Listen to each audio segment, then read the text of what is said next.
Bismillahirrahmanirrahim. Assalamualaikum warahmatullahi wabarakatuh. Perkenalkan, saya Adelia Nindya Putri, mahasiswi semester 6, Prodi Akuntansi. Dan sementara saat ini saya sedang menempuh Merdeka Belajar Kampus Merdeka, khususnya dalam magang Kampus Merdeka. Saat ini berdirinya saya di Noble Stage. Saya mau sharing-sharing ke teman-teman sekalian bahwa selama saya magang, hal-hal yang saya alami itu seperti ini. Sebelumnya, saya sudah 3 kali mengikuti program magang, di mana saya tidak pernah merasakan yang namanya libur semester.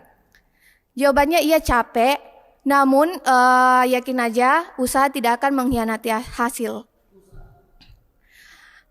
Seperti yang kita ketahui, proses pembelajaran dalam kampus Merdeka merupakan salah satu perwujudan pembelajaran yang berpusat pada mahasiswa yang sangat esensial, di mana program MBKM ini dapat diikuti oleh mahasiswa mulai dari semester 3, 5, dan 6. Namun idealnya program MBKM ini diikuti di atas semester 5. Kenapa? Agar kiranya kita dapat bekal untuk turun langsung ke praktik lapangan.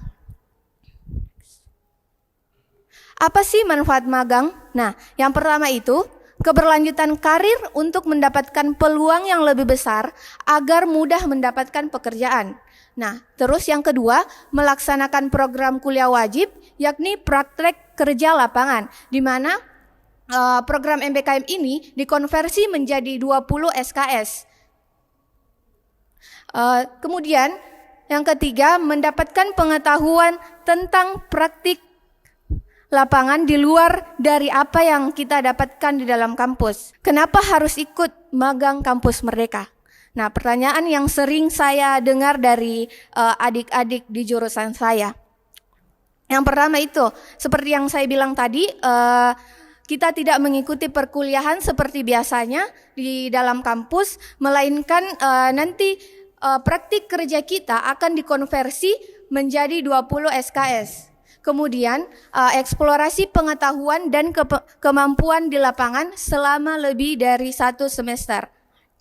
Nah, kenapa saya memilih Demalewa Konsultan sebagai tempat MBKM magang saya? Sebelumnya saya telah magang di Demalewa Konsultan pada semester 3. Kemudian saya mendapat penawaran freelance di sana dan sampai akhirnya saya diterima untuk melaksanakan program MBKM di sana selama kurang lebih 6 bulan. Demalewa Konsultan sendiri merupakan perusahaan jasa konsultan yang melayani dalam program akuntansi, manajemen, dan pajak. Nah, teman-teman, berikut adalah kegiatan-kegiatan yang saya lakukan selama saya mengikuti program MBKM magang di Demalewa Konsultan. Yang pertama itu ada journal entry, di mana mahasiswa akuntansi utamanya harus mengetahui seperti apa itu journal entry, karena itu adalah tahap pertama yang harus mahasiswa akuntansi ketahui sebelum turun ke lapangan. Kemudian ada pembuatan laporan keuangan. Jadi di sana kami itu menggunakan format yang beda sekali yang diajarkan di dalam perkuliahan. Kemudian mempelajari rumus-rumus Excel, banyak sekali rumus-rumus yang saya dapatkan ketika saya menjalani program MBKM magang. Kemudian mengolah daftar gaji dan pelaporan pajak. Selanjutnya penyusutan daftar aset dan mempelajari hukum-hukum serta standar akuntansi yang saat ini berlaku. Nah, berikut contoh daftar gaji yang saya olah pada saat saya melaksanakan MBKM di Demalewa Konsultan. Bisa dilihat tampilannya. Kita menggunakan format yang sangat rapi sehingga klien dapat dengan mudah untuk memahami data-data yang kami sediakan. Nah, kemudian di sini ada lebih dari 168 data yang nantinya kami akan mengolah data tersebut menjadi lebih ringkas. Seperti tampilan berikut ini. Bisa kalian lihat, jadi kita langsung tahu biaya-biaya yang dikeluarkan dari perusahaan tersebut melalui penggunaan pivot di spreadsheet ini. Kami juga menggunakan lebih banyak menggunakan spreadsheet dibandingkan Excel. Karena kenapa? Pada saat kita menggunakan spreadsheet, kita akan lebih efektif dan lebih efisien ketika kita bekerja dalam satu ruangan dengan tugas masing-masing, namun menggunakan satu file yang sama. Jadi pada penggunaan spreadsheet ini kita bisa share satu file dan bisa dikerjakan secara bersama-sama. Saya mau sharing ke teman-teman sekalian, khususnya untuk para pengusaha, ada 5 pajak yang harus kalian ketahui. Yang pertama itu pajak badan atau tertulis dalam Undang-Undang Nomor 17 PPH yang dihitung dari pendapatan bersih, yaitu omset dikurang biaya-biaya. Ataupun boleh menggunakan PPH 23, tapi pada PPH 23 ini perusahaan hanya boleh menggunakan 3 tahun. Kemudian yang kedua ada pajak pertambahan nilai dengan tarif yang dipotong itu sebanyak 10%. Pada pajak pertambahan nilai ini terbagi atas 2. Yang pertama itu PPN keluaran dan PPN masukan. Kemudian ada PPH 21 yaitu pajak perorangan atau karyawan yang dihitung berdasarkan tarif yang berlaku sesuai dengan tahun sekarang. Karena kenapa? Pada PPH 21 ini dia terus terupdate dan tidak menetap tarifnya. Kemudian disetorkan ke pemerintah. Selanjutnya ada PPH 23 atau jasa, di mana ketika kita membeli jasa terhadap vendor, maka kita harus memungut tarif sebesar 2% dari jasa tersebut. Dan yang terakhir ada pajak sewa yang tercantum dalam PPH 4 ayat 2 yang dikenakan tarif sebesar 10% dan kemudian disetorkan ke pemerintah. Apa sih feedback yang kita dapatkan setelah mengikuti MBKM magang ini? Yang pertama ada pengetahuan.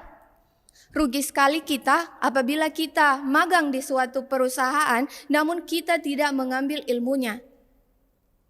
Maka dari itu ketika kita menjalani program MBKM ini maka kita harus serius dan betul-betul dalam menjalaninya. Kemudian ada value atau nilai. Nilai yang kita dapatkan yang seperti tadi saya bilang nilai yang bakalan dikonversi sebanyak 20 SKS. Jadi sudah dapat ilmu, sudah dapat nilai juga dari kampus. Dan kemudian ada yang terakhir intensif, di mana setelah kita bekerja dan melaksanakan kegiatan-kegiatan yang sesuai dengan kita dan melaksanakan kegiatan-kegiatan yang sesuai dengan bidang kita akan dihargai dengan intensif. Saran saya untuk teman-teman dan adik-adik, ketika kalian memilih untuk mengikuti program MBKM magang, kalian baiknya harus mencari perusahaan yang memiliki intensif. Karena kenapa? Biar tenaga atau capek kalian itu terbayarkan. Seperti itu. Dan kalian juga termotivasi.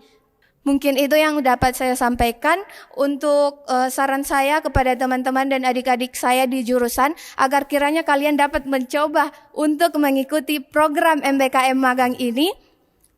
Karena sangat bermanfaat bagi kita semua.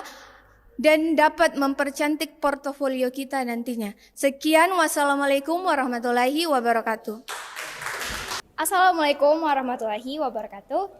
Hai Nobles, saya Nur Fahira, mahasiswi jurusan akuntansi semester 6. Di semester ini saya mengikuti program MBKM yaitu Merdeka Belajar Kampus Merdeka, di mana saya memilih MBKM Kewirausahaan, yang di mana saya tidak usah ikut lagi pembelajaran seperti biasa. Nah, di MBKM ini saya dituntut untuk menjalankan suatu usaha dan sekarang saya memilih untuk menjalankan usaha produk selai. Nah, produk selai saya bernama Mutku Selai. Jadi teman-teman bisa lihat di PowerPoint, ini adalah logo Mutku. Jadi mungkin teman-teman bertanya apa sih yang melatar belakangi saya sehingga ingin menjalankan usaha ini. Jadi alasan yang pertama yaitu karena di rumah ibu sering membuat produk selai, membuat selai saat menjelang hari raya. Jadi di situ saya termotivasi karena melihat masyarakat umum juga di masyarakat umum masih jarang dijumpai selai pepaya. So that's why kenapa saya berpikir untuk why not untuk memasarkan ke publik bahwa adanya selai pepaya. Dan alasan yang kedua yaitu buah pepaya banyak sekali tumbuh di sekitar lingkungan saya. Jadi buah pepaya ini adalah salah satu tanaman buah yang banyak tumbuh di daerah tropis seperti di daerah dataran, daerah pegunungan seperti negara kita Indonesia. Dan buah pepaya ini seperti kita ketahui manfaatnya yaitu dapat melancarkan pencernaan. Ternyata buah pepaya ini juga memiliki nilai gizi yang tinggi seperti mengandung vitamin A, vitamin B dan vitamin C dan juga kaya akan antioksidan. Nah, antioksidan yang terdapat pada buah pepaya dapat menangkal radikal bebas yang ada pada tubuh kita seperti menjaga kesehatan tubuh. Secara umum, buah pepaya diketahui bahwa buah pepaya memiliki kandungan air yang tinggi. Nah, kadar air yang tinggi pada buah pepaya dapat menyebabkan pepaya mudah rusak dan juga menurunkan nilai gizi pada buah pepaya, baik itu secara mutu dan fisik. Jadi, salah satu cara untuk memperpanjang umur simpan pepaya yaitu dilakukannya pengolahan lebih lanjut. Nah, salah satu pengolahan buah pepaya yang dapat berpotensi untuk lebih awet dibandingkan dengan buah segarnya yaitu diolah menjadi selai. Nah, itulah mengapa saya berinisiatif untuk membuka usaha produksi rumah tangga yaitu pengolahan buah menjadi buah pepaya yaitu dari buah pepaya menjadi selai pepaya.